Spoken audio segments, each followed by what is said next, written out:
ಗೌತಮಿ ಅವ್ರಿಗೆ ಕೋಪನೇ ಬರೋದಿಲ್ವಾ? ಬರುತ್ತೆ, ಸಿಕ್ಕಾಬಿಟ್ಟೆ ಕೋಪ ಬರುತ್ತೆ. ಕೆಂಡ ಕೋಪ. ನನಗೆ ಮೊಬೈಲ್ ಎಲ್ಲ ಹೊಡೆದಾಕಿದ್ದೀನಿ. ಅಲ್ಲಿ ಒಂದು ಸಣ್ಣ ಬೇಜಾರಾಗಿದ್ದಿದೆ ಅಷ್ಟೇ. ಅದೇನು ಮೇಜರ್ ಆಗಿ ಎಫೆಕ್ಟ್ ಮಾಡ್ತು ನನ್ನ ಯೋಚನೆಗಳಿಗೆ ಅಥವಾ ನನ್ನ ಆಟಕ್ಕೆ ಅಂತ ಏನೂ ಇಲ್ಲ. ಬಹಳಷ್ಟು ವರ್ಷಗಳಿಂದ ಅದನ್ನ ಮಾಡ್ಕೊಂಡ್ ಬಂದಿದ್ದೀನಿ. ನಾನು ದೇವ್ರನ್ನ ನಂಬೋದ್ರಿಂದ ಅಲ್ಲಿ ಮನೆ ಅಂತ ಬಂದಾಗ ಇನ್ನ ಕಷ್ಟ ಇರುತ್ತೆ ಅನ್ನೋದು ನನಗೆ ಗೊತ್ತಿತ್ತು. ಫಸ್ಟ್ ನಂಗೆ ಮುಟ್ಟಿ ಮಾತಾಡ್ಸೋದು ನನಗದು ಸರಿ ಅನ್ಸೋದಿಲ್ಲ. ಹಾಯ್ ಎಲ್ರಿಗೂ ನಮಸ್ಕಾರ. ಈ ಸಂಜೆ ನ್ಯೂಸ್ನ ಸ್ಪೆಷಲ್ ಇಂಟರ್ವ್ಯೂಗೆ ಎಲ್ರಿಗೂ ಕೂಡ ಹಾರ್ಟ್ಲಿ ವೆಲ್ಕಮ್. ನಾನು Pallavi N Raj. Bigg Boss ಇನ್ನೇನು 2-3 ಡೇಸ್ ಅಷ್ಟೇ ಬಾಕಿ ಇದೆ. ಯಾರು ವಿನ್ ಆಗ್ತಾರೆ, ಯಾರು ವಿನ್ ಆಗಬೇಕು, ಅವ್ರು ಹೋಗ್ಬಾರ್ದಿತ್ತು, ಇವ್ರು ಹೋಗ್ಬಾರ್ದಿತ್ತು ಅಂತ ಸಾಕಷ್ಟು ಮಾತನ್ನ ಆಡ್ಕೊಂಡು ಬಂದ್ವಿ. ಬಟ್ ಬಿಗ್ ಬಾಸ್ ಲಾಸ್ಟ್ ವೀಕಲ್ಲಿ ಇಬ್ರು ಎಲಿಮಿನೇಟ್ ಆದ್ರು. ಅದರಲ್ಲಿ ಗೌತಮಿ ಅವರು ಫಸ್ಟ್ ಹೋದ್ರಲ್ವಾ. ಸೊ ಅವರು ನಮ್ಮ ಜೊತೆಗಿದ್ದಾರೆ, ಯಾರಿಗೂ ಮನ್ಸಿಗೆ ನೋವು ಮಾಡ್ದಂಗೆ ನಿಷ್ಕಲ್ಮಶವಾಗಿ ಆಟ ಆಡಿ ಪಾಸಿಟಿವ್ನೆಸ್ನ ಇಡೀ ಬಿಗ್ ಬಾಸ್ಗೆ ಮಾತ್ರವಲ್ಲ ಕರ್ನಾಟಕದ ಜನತೆಗೂ ಕೂಡ ಪಾಸಿಟಿವ್ನೆಸ್ನ ತುಂಬಿದ್ದಾರೆ. ಸೊ ರೌಡಿ ಬೇಬಿ ಆಗಿ ಹೋದವರು ಗೌತಮಿ ಆಗಿ ವಾಪಸ್ ಬಂದಿದ್ದಾರೆ. ಬರೀ ಗೌತಮಿ ಅಲ್ಲ, ಕರ್ನಾಟಕದ ಮನೆ ಮಗಳು ಗೌತಮಿ ಆಗಿ ಬಂದಿದ್ದಾರೆ. ಸೊ ಅವ್ರು ಇವಾಗ ನಮ್ಮ ಜೊತೆಗಿದ್ದಾರೆ. ಬನ್ನವನ್ನ ವೆಲ್ಕಮ್ ಮಾಡೋಣ. ಹಾಯ್ ಗೌತಮಿ ಅವರೇ, ಹೇಗಿದ್ದೀರಾ? ಹಾಯ್, ನಾನು ಆರಾಮಿದ್ದೀನಿ. ನೀವು ಹೇಗಿದ್ದೀರಾ? ನಾನಂತೂ ಸೂಪರ್ ಆಗಿದ್ದೀನಿ. ನಮ್ಗೆ ನೀವು ಒಂದು ವಿಷಯ ಮುಚ್ಚಿಟ್ಟಿದ್ರೆ ನಮ್ಗೆಲ್ರಿಗೂ ಕೂಡ ಬರೀ ಇಡೀ ಕರ್ನಾಟಕದ ಜನತೆಗೆ ನಿಜ ಎಂತ ನಾನು ಫೋಟೋ ತೋರಿಸ್ತೀನಿ. ಓಕೆ, ನಿಮಗೆ ಶಾಕ್ ಆಗ್ಬೋದು. ಹೌದಾ? ತೋರಿಸಿ. ನಾನೊಂದು ವಿಷಯ ಮುಚ್ಚಿಟ್ಬಿಟ್ಟಿದ್ದೀರಾ ನೀವು ಈ ವಿಷಯನ. ಯಾಕೆ ನಮಗೆ ಹೇಳಿಲ್ಲ? ಏನಂತಿದೆ ಇರಿ. Bigg Boss contestant Gautami Jadhav ಹಾಗೂ ಅವರ ಮುದ್ದಾದ ಮಗಳು, ತಾಯಿ ಮಗಳು ಒಂದೇ ತರ ಇದ್ದಾರೆ ಅಲ್ವಾ ಅಂತೆ. ಅದು ಎಷ್ಟು ತಲೆ ಕೆಡ್ಸ್ಕೊಬಿಟ್ಟು ಎಲ್ರು ಕಮೆಂಟ್ ಮಾಡಿದ್ದಾರೆ ಅಂದ್ರೆ ಯಾಕೆ ಮುಚ್ಚಿಟ್ಟಿದ್ದಾರೆ ಗೌತಮಿ ಅವರು ಅಂತ ಈಗ ಅವರೇ ಹೇಳ್ತಾರೆ ನೋಡಿ. ಬಗ್ಗೆ ಇವರು ನನ್ನ ಮಗಳು ಅನ್ನೋದ್ರ ಬಗ್ಗೆ ಎಲ್ಲ ಕಡೆ ಚರ್ಚೆ ಆಗ್ತದೆ ಅಂತ ಇಲ್ಲ ಸದ್ಯಕ್ಕೆ. ಅಂದರೆ ಇದು ಆ್ಯಕ್ಚುಲಿ ಒಂದು ಸ್ಯಾರಿ ಇದಕ್ಕೆ ಅಂತ ಹೇಳಿ ಒಂದು ಫೋಟೋ ಶೂಟ್ ಅಥವಾ ವಿಡಿಯೋ ಶೂಟ್ ಮಾಡಿರ್ತೀವಿ.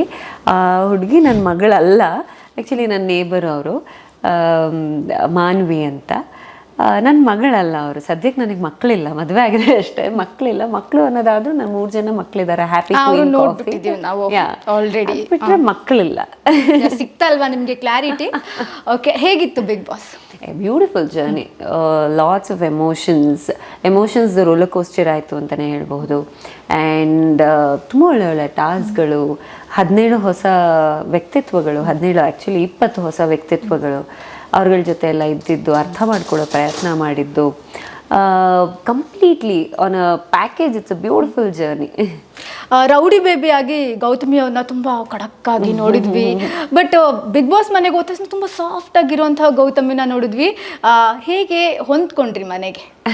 ಅಂದರೆ as Gautami I am like this. ಅದೇನು ಪಾತ್ರ ಹಿಂದೆ ಮಾಡಿದ್ದೆ ಆ ಪಾತ್ರಕ್ಕೆ ನಾನು ಸೆಕೆಂಡ್ ಡೆಡ್ ಆಪೋಸಿಟ್ ಅಂತ ಹೇಳ್ಬೋದು. ಕಾಂಟ್ರಾಸ್ಟ್ ಕ್ಯಾರೆಕ್ಟರ್ ನಾನು ಆಸ್ ಗೌತಮಿ ನೋಡಿದ್ರೆ. ಬಟ್ ಆ ಪಾತ್ರನ ಆ ರೀತಿ ನಿಭಾಯಿಸ್ಬೇಕಾಗಿತ್ತು, ನಿಭಾಯಿಸಿದ್ದೆ. ನನಗೆ ಮನೆ ಒಳಗೆ ಹೋಗ್ತಾ ಗೊಂದಲ ಆಗಿದ್ದಿದೆ. ಅಂದರೆ ನನ್ನನ್ನು ಇಷ್ಟು ದಿನ ಇದೇ ರೀತಿ ನೋಡಿ ಪ್ರೀತಿಸಿದ್ದಾರೆ, ಅಲ್ಲಿ ಅದೇ ರೀತಿ ಇಷ್ಟಪಡ್ತಾರೆ, ಯಾಕಂದರೆ ನನ್ನ ಕಾಂಟ್ರಾಸ್ಟ್ ಅಲ್ವಾ ಅಂತ ಗೊಂದಲ ಆಗಿದ್ದಿದೆ. ಆದರೆ ಆ ಕ್ವಶನ್ ಮಾರ್ಕ್ಸಿಗೆಲ್ಲ ಡೆಫಿನೆಟ್ಲಿ ತುಂಬ ಒಳ್ಳೆ ಆನ್ಸರ್ ಕೊಟ್ಟಿದ್ದಾರೆ. ನನ್ನನ್ನು ಆ ಪಾತ್ರದಲ್ಲಿ ಎಷ್ಟು ಇಷ್ಟಪಡ್ತಿದ್ರು ಅದ್ರ ಡಬಲ್ ಟ್ರಿಪಲ್ ಇವಾಗ ಇಷ್ಟಪಡ್ತಿದ್ದಾರೆ. ನನ್ನನ್ನು ವ್ಯಕ್ತಿತ್ವಕ್ಕೆ ಇಷ್ಟಪಡ್ತಿದ್ದಾರೆ, ನಾನು ಆಡಿದಂಥ ರೀತಿಗೆ ಇಷ್ಟಪಡ್ತಿದ್ದಾರೆ. So on that note I think what I can say, ತುಂಬ ಖುಷಿಯಾಗಿದೆ ನನಗೆ. ಮೋಕ್ಷಿತಾ ಅವ್ರನ್ನ ಬಿಟ್ಟು ಬಿಗ್ ಬಾಸ್ ಮನೆಯಲ್ಲಿ ಇನ್ಯಾರು ನಿಮಗೆ ಮುಂಚೆನೆ ಪರಿಚಯ ಇದ್ರು? ಯಾರೂ ಇಲ್ಲ, ಲಿಟ್ರಲಿ ಯಾರೂ ಇಲ್ಲ. ಅಂದರೆ ಭವ್ಯ ಅವ್ರ ಜೊತೆ ಒಂದು ಫೋನ್ ಕಾಲಲ್ಲಿ ಮಾತಾಡಿದ್ದೆ. ಇದು QPL ಅನ್ನೋವಂಥದ್ದೇನೋ ಕ್ರಿಕೆಟದೆಲ್ಲ ಏನೋ ನಡೀತೈತಲ್ಲ, ಫೋನ್ ಕಾಲಲ್ಲಿ ಮಾತಾಡಿದ್ದೆ. ಅದು ಬಿಟ್ಟರೆ ಮಾನಸ ಅವರನ್ನೇ ಯಾವುದೋ ಒಂದು ಇವೆಂಟಲ್ಲಿ ಮೀಟ್ ಮಾಡಿದ್ದೆ. ಪರಿಚಯ, ತೀರಾ ಕ್ಲೋಸ್ ಪರಿಚಯ ಅಂತಲ್ಲ, ಇವೆಂಟಲ್ಲಿ ಮೀಟ್ ಮಾಡಿದ್ದೆ. ನಂಬರ್ಸ್ ಎಲ್ಲ ಎಕ್ಸ್ಚೇಂಜ್ ಆಗಿರಲಿಲ್ಲ. ಇನ್ಯಾರು ಇಲ್ಲ, ಇನ್ಯಾರು ನನಗೆ ಇಲ್ಲ. ಇನ್ಯಾರು ಐಶ್ವರ್ಯ ಅವರನ್ನು ಒಂದು ಇವೆಂಟಲ್ಲಿ ಮೀಟ್ ಮಾಡಿದ್ದೆ. ಮತ್ತು ನಮ್ಮ ಇನ್ನೊಂದು ಚಾನಲಲ್ಲಿ ಒಟ್ಟಿಗೆ ಕೆಲಸ ಮಾಡ್ತಿದ್ವಿ ನಾವು, ಅಲ್ಲಿ ಅವಾರ್ಡ್ ಫಂಕ್ಷನ್ಗಳಲ್ಲಿ ನೋಡಿದ್ದಿದೆ. ಮೀಟ್ ಅಷ್ಟೇ, ಯಾರದು ನಂಬರ್ ಇತ್ತು, ಆ ಥರ ಕ್ಲೋಸ್ ಪರಿಚಯ ಅನ್ನೋವಂಥದ್ದೇನೂ ಇಲ್ಲ. ಇವಾಗ ನೆಕ್ಸ್ಟು ಕೊನೆ ವಾರದಲ್ಲಿ ಗೌತಮಿ ಅವರಿಗೆ ಏನು ಆಚೆ ಬರಲಿಕ್ಕೆ ಕಾರಣ ಆಯಿತು? ಸರ್ ಕೇಳಿದಾಗಲೂ ನಾನು ಈ ಪ್ರಶ್ನೆಗೆ ನಾನು ಇದೇ ಉತ್ತರ ಕೊಡ್ತೀನಿ, ವ್ಯಕ್ತಿತ್ವನೇ ಕಾರಣ ಆಗಿರುತ್ತೆ ಅಂತ. ನನ್ನನ್ನು ಈ ಮನೆಯೊಳಗೆ ಕೇಳಿದಾಗ ನಾನಾ ಅಂತ ಯೋಚನೆ ಮಾಡಿದ್ದಿದೆ. I am not too loved. ಮತ್ತು ಏನು ಹೇಳೋದು, ಅಲ್ಲಿ ನೋಡಿದ ತಕ್ಷಣ ಪ್ರಶ್ನೆ ಮಾಡಬೇಕು, ನೋಡಿದ ತಕ್ಷಣ ರಿಯಾಕ್ಟ್ ಮಾಡಬೇಕು, ನಾನು ಅಲ್ಲಿ ಓಕೆನಾ, ನಾನು ಪ್ರತಿಯೊಂದನ್ನು ಯೋಚನೆ ಮಾಡ್ತೀನಿ ಅಂತ ಯೋಚನೆ ಮಾಡಿದಾಗ ನಾನಾ ಅಂತ ಯೋಚನೆ ಮಾಡಿದ್ದಿದೆ. ಆದರೆ 1-2 ದಿನ ಆದಮೇಲೆ ವೈ ನಾಟ್ ಮೀ ಅಂತ ಹೇಳಿ ಓಕೆ ಅಂತ ಹೇಳಿದಂಥ ಶೋ ಇದು. ಸೊ ಮನೆ ಒಳಗೆ 16 ವಾರ ನಾನು ಸಸ್ಟೈನ್ ಆಗಿದ್ದೆ, ನಾನು ಪಾಸಿಟಿವ್ ಆಗಿದ್ದರಿಂದ ನನ್ನ ವ್ಯಕ್ತಿತ್ವಕ್ಕೆ. But again as I was not two loud, ಅದೆಲ್ಲ ಒಂದು ಕಡೆ ಮೈನಸ್ ಆಯಿತು ಏನೋ, ಆ ಒಂದು ವಾರ ಮಿಸ್ ಮಾಡ್ಕೊಂಡಿದ್ದೀನಿ ಅಷ್ಟೆ. ಅಂದ್ರೆ ಗೌತಮಿ ಅವ್ರಿಗೆ ಕೋಪನೇ ಬರೋದಿಲ್ವಾ? ಬರುತ್ತೆ, ಸಿಕ್ಕಾಬಿಟ್ಟೆ ಕೋಪ ಬರುತ್ತೆ. ಈ ಹಿಂದೆ ನನಗೆ ಏನು, ನೀವು ನನ್ನನ್ನೊಂದು 9 years ಬ್ಯಾಕ್ ಅಥವಾ ಒಂದು 7-8 years ಬ್ಯಾಕ್ ನೋಡಿದ್ರೆ ಕೆಂಡ ಕೋಪ, ನನಗೆ ಮೊಬೈಲೆಲ್ಲ ಹೊಡೆದಾಕಿದ್ದೀನಿ ನಾನು. ಆದರೆ ಈಗೇನಾಗಿದೆ ಅಂದರೆ ಅಷ್ಟೇ ಕೋಪ ಬರುತ್ತೆ. ಆಲ್ ದ್ಯಾಟ್ ಏನು ಹೇಳೋದು, all that I do is I control ಮಾಡ್ತೀನಿ, ಕೋಪನ ಕಂಟ್ರೋಲ್ ಮಾಡ್ತೀನಿ. ಹೇಗೆ ಪ್ರೆಸೆಂಟ್ ಮಾಡಬೇಕು ಅನ್ನೋದನ್ನು ಗಮನದಲ್ಲಿಟ್ಕೊಂಡು ಪ್ರೆಸೆಂಟ್ ಮಾಡ್ತೀನಿ. ಎದುರುಗಡೆ ಇರೋ ವ್ಯಕ್ತಿ ತಪ್ಪು ಮಾಡಿರ್ತಾರೆ, ಹೌದು ತಪ್ಪು ಆಗೋಗಿದೆ, ಅದನ್ನು ಸಿಟ್ಟು ಮಾಡ್ಕೊಂಡು ಬೈದು ಇನ್ನೊಂದು ಮಾಡೋದಕ್ಕಿಂತ ಚಂದ ಮಾಡಿ ಹೇಳಿದ್ರಾಯ್ತು. ತಪ್ಪಂತೂ ಬದಲಾಗಲ್ಲ ಈಗ. ಸೊ ಈಗ ಹೇಳೋದೇ ಆಗೋದಾದರೆ ಇನ್ನೊಂದ್ಸತಿ ತಪ್ಪು ಮಾಡಬಾರ್ದು ಅಂತ ಹೇಳಬೇಕು ಅನ್ನೋದಾದರೆ ಚಂದ ಮಾಡಿ ಹೇಳಿದ್ರಾಯ್ತು. ತಪ್ಪಾಗಿದೆ ಅಂತ ಅಡ್ರೆಸ್ ಮಾಡಬೇಕಂದ್ರೆ ಚಂದ ಮಾಡಿ ಹೇಳಿದ್ರಾಯ್ತು ಅಂತ. ಅದಕ್ಕೂ ಮೀರಿ ಕೋಪ ಬಂದಿದೆ. ನೀವು ಎಪಿಸೋಡ್ಗಳಲ್ಲಿ ನೋಡಿದಾಗ ಐ ಥಿಂಕ್ 1-2-3 ಕಡೆ ಕಿರ್ಚು ಆಡಿದ್ದೀನಿ ನಾನು, but not too much. Rajat ಅವರು ಬಂದಮೇಲೆ ಬಿಗ್ ಬಾಸ್ ಮನೆ ಏನಾದರೂ ಚೇಂಜ್ ಆಯ್ತಾ? ಡೆಫಿನೆಟ್ಲಿ ಬೇರೆ ಎನರ್ಜಿನೇ ಬಂತು. ನಾವೆಲ್ಲ ಒಂದು 50 ಡೇಸ್ಗೆ ಏನು ಹೇಳೋದು, ಸೆಟಲ್ ಆಗಿಬಿಟ್ಟಿದ್ವಿ. ಓಕೆ, ಇವರು ಹೀಗೆ ಅನ್ನೋದು ನಮಗೆಲ್ಲ ಗೊತ್ತಾಗೋಗಿತ್ತು, ಸೆಟಲ್ ಆಗಿಬಿಟ್ಟಿದ್ವಿ.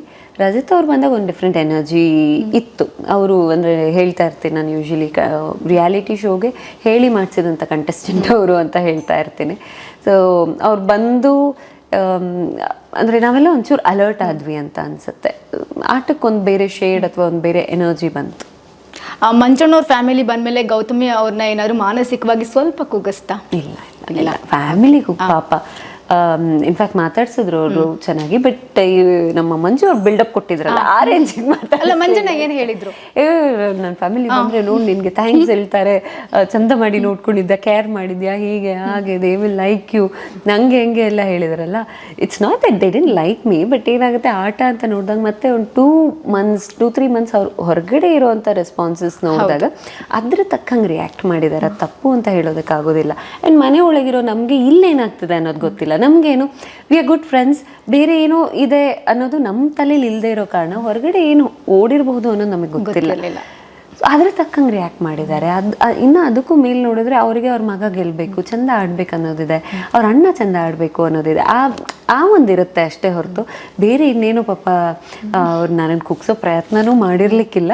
ಅಥವಾ ಅಲ್ಲಿ ಒಂದು ಸಣ್ಣ ಬೇಜಾರಾಗಿದ್ದಿದೆ ಅಷ್ಟೇ. ಅದೇನು ಮೇಜರಾಗಿ ಎಫೆಕ್ಟ್ ಮಾಡ್ತು ನನ್ನ ಯೋಚನೆಗಳಿಗೆ ಅಥವಾ ನನ್ನ ಆಟಕ್ಕೆ ಅಂತೇನೂ ಇಲ್ಲ. ಈಗ ಬಿಗ್ ಬಾಸ್ ಮನೇಲಿ ನಾಮಿನೇಷನ್ಗಳಿಗೆ ಕೆಲವೊಂದು ರೀಸನ್ಗಳನ್ನ ತಗೊಳ್ತಾ ಇದ್ರು. ಅದು ಕೆಲವೊಂದ್ಸಲ ಸುದೀಪ್ ಸರ್ ಕೂಡ ಹೇಳಿದ್ದಾರೆ, ಸಿಲ್ಲಿ ರೀಸನ್ನ ತಗೋಬೇಡಿ ಅಂತ. ಬಟ್ ಆದ್ರೂ ಎವ್ರಿ ವೀಕು ಕೆಲವೊಬ್ರು ಮಾಡ್ತಿದ್ದಿದ್ದು ಕೆಲಸ ಅದೇ. ಸೊ ನಿಮ್ಮ ವಿಚಾರ ಅಂತ ಬಂದರೆ ಆ ರೀತಿ ರೀಸನ್ಗಳು ನಿಮಗೆ ಸೂಟ್ ಅಂತ ಅನ್ನಿಸ್ತಿತ್ತಾ? ಏನು ಇದು ವ್ಯಕ್ತಿತ್ವಗಳ ಆಟ ಆಗಿರೋದ್ರಿಂದ ಒಂದೇ ವಿಷಯನ ನಾನು ಯೋಚನೆ ಮಾಡೋ ರೀತಿ ಬೇರೆ, ನೀವು ಯೋಚನೆ ಮಾಡೋ ರೀತಿ ಬೇರೆ, ಅವ್ರು ಬೇರೆ ಥರ ಇವ್ರು ಬೇರೆ ಥರ ಯೋಚನೆ ಮಾಡ್ತಾರೆ. ಅದು ಸರಿನಾ ತಪ್ಪ ಅಂತ ನೋಡುವಂಥ ಜನರು ಡಿಸೈಡ್ ಮಾಡ್ತಾರೆ. ಬಟ್ ಸರ್ ಬಂದಾಗ ನಮಗೆ ಪ್ರತಿ ಸತಿ ಸಜೆಷನ್ಸ್ ಕೊಡ್ತಿದ್ರು. ಇವಾಗ ನೋಡೋರಿಗೆ ನೀವು ಸರಿ ಅನ್ನಿಸ್ಬೇಕು, ಸೊ ಸೂಕ್ತವಾದಂಥ ರೀಸನ್ಸ್ ಕೊಡಿ ಅಂತ ಸಜೆಷನ್ಸ್ ಕೊಡ್ತಿದ್ರು. ಬಟ್ ಅವ್ರು ತಗೊಳ್ಳೋವಂಥ ಕಾರಣಗಳು ನಮ್ಗೆ ಯಾವಾಗಲೂ ಅವ್ರು ಯಾವ ಥರ ವ್ಯಕ್ತಿ, ಅವ್ರು ಹೇಗೆ ಜಡ್ಜ್ ಮಾಡ್ತಾರೆ ಅನ್ನೋದನ್ನೆಲ್ಲ ಹೇಳ್ತಿತ್ತು.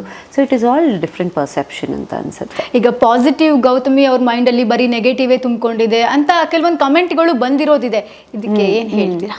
ನೆಗೆಟಿವ್ ಅದೇ, ಈ ಥರ ನಾಮಿನೇಷನ್ಸಿಗೆ ಏನಾದರೂ ಹೇಳಿದಾಗ, ಕಳಪೆಗೆ ಹೇಳಿದಾಗ ನಾನು ಸುಮ್ಮನೆ ಯಾವುದೋ ಒಂದು ಇಂಟ್ರೊಡಕ್ಷನ್ ಹೇಳ್ಬೇಕಾದ್ರೆ ನಾನು ಪಾಸಿಟಿವ್ ಆಗಿ ಯೋಚನೆ ಮಾಡ್ತೀನಿ ಅಂತ ಹೇಳ್ಬಿಟ್ಟಿದ್ದೀನಿ. ಅದು ನಾನು ಯೂಸ್ ಮಾಡಿದ್ದಕ್ಕಿಂತ ಇಡೀ ಮನೆ ಯೂಸ್ ಮಾಡಿದ್ದು ಜಾಸ್ತಿ, ಇಡೀ ಮನೆಗಿಂತ ಫುಲ್ ಕರ್ನಾಟಕನೇ ಜಾಸ್ತಿ ಅನ್ಸುತ್ತೆ. ಆ ಮನೇಲಿ ಇದ್ದಾಗ ಬೇರೆಯವ್ರ ನೆಗೆಟಿವ್ ಹೇಳಲೇಬೇಕು ನೀವು. ನಾಮಿನೇಷನ್ಸ್ ಬರುತ್ತೆ, ಕಳಪೆ ಅಂತೇನೋ ಬರುತ್ತೆ, ನೆಗೆಟಿವ್ ಹೇಳಲೇಬೇಕು, ಹುಡುಕ್ಲೇಬೇಕು. ಇಲ್ಲಿ ಹೊರಗಿದ್ದಾಗ ನಾನು ಅದು ಮಾಡ್ದಿರೇ ಇರ್ಬೋದೇನೋ, ಇಟ್ ಇಸ್ ಮೈ ಚಾಯ್ಸ್. ಅಲ್ಲಿ it is not my choice, I have to do it. That is the format of the show.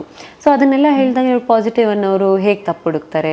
ಅಲ್ಲಿ ಎದುರುಗಡೆ ಇರೋ ಕಂಟೆಸ್ಟೆಂಟ್ಗೆ ಯಾರಿಗೂ ಇವಾಗ ನಾನು ಫಾರ್ ಎಕ್ಸಾಂಪಲ್ ಭವ್ಯ ಅವ್ರಿಗೆ ಏನೋ ಹೇಳಿದೆ ಅಂದ್ಕೊಳ್ಳೋಣ, ನಾಮಿನೇಷನಿಗೆ ಕಾರಣ ತಗೊಂಡೆ ಅಂತ ಅಂದ್ಕೊಳ್ಳೋಣ, ಒಪ್ಕೊಳ್ಳೋದಿಲ್ಲ ಅವರು. ಅದೇ ಅವ್ರು ನನಗೆ ಹೇಳಿದ್ರೆ ನಾನು ಒಪ್ಪೋದಿಲ್ಲ, ಯಾಕಂದರೆ ನನ್ನ ಪರ್ಸೆಪ್ಷನ್ ಬೇರೆ ಇದೆ. ಒಪ್ಪದೇ ಇದ್ದಾಗ ಏನು ಅನ್ಸುತ್ತೆ, ಏನಪ್ಪ ಇವರು ಈ ಟಾಪಿಕ್ ಬಗ್ಗೆ ಪಾಸಿಟಿವ್ ಅಂತಾರೆ, ಬರೀ ನೆಗೆಟಿವ್ ಯೋಚನೆ ಮಾಡಿದಾರಲ್ಲ. ಅಲ್ಲಿ ಯಾವುದೋ ಒಂದು ಸ್ಟೇಟ್ಮೆಂಟ್ ಬಂದರೆ ಹೊರಗಡೆ ಇರೋ ಜನಕ್ಕೂ ಅದೇ ಇದಾಗುತ್ತೆ. ಅಲ್ಲಿ ಕ್ರಿಯೇಟ್ ಆಗೋ ಒಪಿನಿಯನ್ಸೇ ಹೊರಗಡೆ ಇರೋವಂಥ ಜನರ ತಲೆಯಲ್ಲಿ ಹೋಗೋದು, ಮಾತಾಡೋದು, ನಾವೇನು ಮಾತಾಡ್ತೀವಿ, ನಾವೇನು ಸ್ಟೇಟ್ಮೆಂಟ್ಸ್ ಪಾಸ್ ಮಾಡ್ತೀವಿ, ಅದೇ ಒಪಿನಿಯನ್ಸ್ ಕ್ಯಾರಿ ಫಾರ್ವರ್ಡ್ ಆಗ್ತಾ ಹೋಗುತ್ತೆ. ಸೊ ಹಾಗೆ ಆಗಿರುತ್ತೆ ಹೊರತು ಬೇರೆ ಏನೂ ಇಲ್ಲ. ನಾನು ಪಾಸಿಟಿವ್ ಆಗಿರ್ತೀನಿ ಅಂತ ನಾನು ಯಾರನ್ನೂ ನಾಮಿನೇಟ್ ಮಾಡಿಲ್ಲ ಅಂದಿದ್ದಿದ್ರೆ ನನ್ನನ್ನು ಒದ್ದು ಮನೆಯಿಂದ ಹೊರಗೆ ಹಾಕಿರೋರು, ಬಿಗ್ ಬಾಸೇ ಹಾಕಿರೋರು, ನಾನೇ ನಿನ್ನನ್ನು ನಾಮಿನೇಟ್ ಮಾಡ್ತೀನಿ ಅಂತ. ಸೊ ಅದು ಮೇ ಬಿ ಈ ಕಾರಣಗಳು ಕೊಟ್ಟಾಗ ಅವ್ರಿಗೆ ಇಷ್ಟ ಆಗದೆ ಇದ್ದಾಗ ಅವ್ರು ಈ ರೀತಿ ಹೇಳಿರಬಹುದೇನೋ. ಎಷ್ಟೆಷ್ಟು ಪೀಕ್ ಟೈಮಲ್ಲೂ ಕೂಡ ನೀವು ನಗಾಡ್ತಾನೆ ಕೆಲವೊಂದು ಸಂದರ್ಭಗಳನ್ನ ಬ್ಯಾಲೆನ್ಸ್ ಮಾಡಿದ್ರಿ ಅಲ್ವಾ, ಹೇಗೆ? ಈಸಿ ನನಗದು ಅಭ್ಯಾಸ ಆಗಿದೆ, ಈಸಿ. ಬಟ್ ಅದನ್ನ ಇನ್ ಪ್ರಾಕ್ಟೀಸ್ ತಗೊಳ್ಳೋದು ಕಷ್ಟ ಇದೆ. ಬಟ್ ಫಾರ್ ನಾವು ನನಗೆ ಪ್ರಾಕ್ಟೀಸ್ ಆಗೋಗ್ಬಿಟ್ಟಿದೆ. ನನ್ನೆಲ್ಲವೂ ಅದೇ ರೀತಿ ಹ್ಯಾಂಡಲ್ ಮಾಡೋದು. ಬಹಳಷ್ಟು ವರ್ಷಗಳಿಂದ ಅದನ್ನು ಮಾಡ್ಕೊಂಬಂದಿದ್ದೀನಿ. ನಾನು ದೇವ್ರನ್ನ ನಂಬೋದ್ರಿಂದ ಎಲ್ಲವೂ ಅವ್ರಿಗೆ ಬಿಟ್ಬಿಡ್ತೀನಿ. ಆ್ಯಂಡ್ ಮನೆ ಒಳಗೆ ಹೋಗ್ತಾ ಈ ಜರ್ನಿ ನನಗೆ ಕಷ್ಟ ಇರುತ್ತೆ, ಚಂದ ಮಾಡಿ ಹ್ಯಾಂಡಲ್ ಮಾಡ್ಬೇಕನ್ನೋದು ನನ್ನ ತಲೆಯಲ್ಲಿತ್ತು.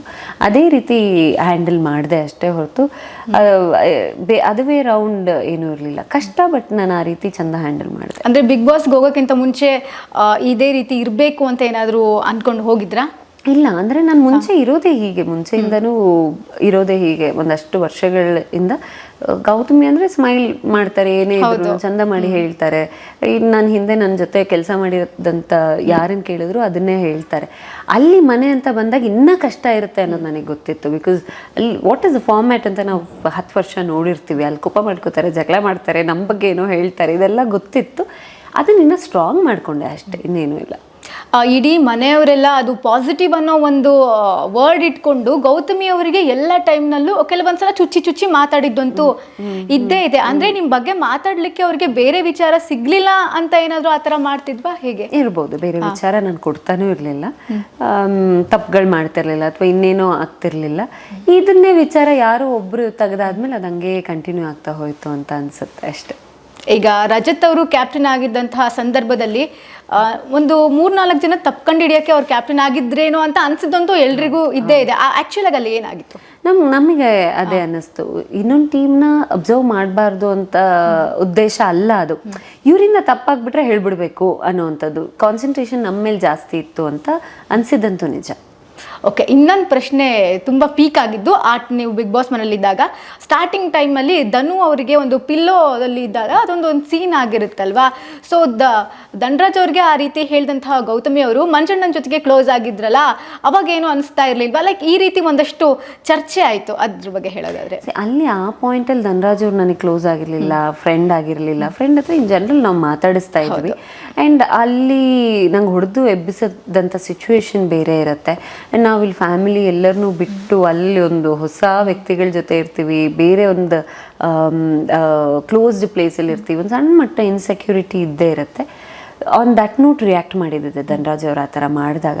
ಅದು ಬಿಟ್ಟು ಇನ್ ಜನರಲ್ ಗೌತಮಿಗೆ ಹಿಂಗೆ ಮುಟ್ಟಿ ಮಾತಾಡ್ಸಿದ್ರು ಬಿಗಿನಿಂಗ್ನಲ್ಲೇ. ನೀವು ನಂಗೆ ಬಂದು ಒಂದು ವಾರ 10 ದಿನ ಆದಮೇಲೆ ಪರಿಚಯ ಆದಮೇಲೆ ನನ್ನ ಜೊತೆ ಹಂಗಿರೋದು ನನಗೆ ಬೇರೆ ಅನಿಸುತ್ತೆ. ಫಸ್ಟೇ ನಂಗೆ ಹಂಗೆ ಮುಟ್ಟಿ ಮಾತಾಡ್ಸೋದು ನನಗದು ಸರಿ ಅನಿಸೋದಿಲ್ಲ.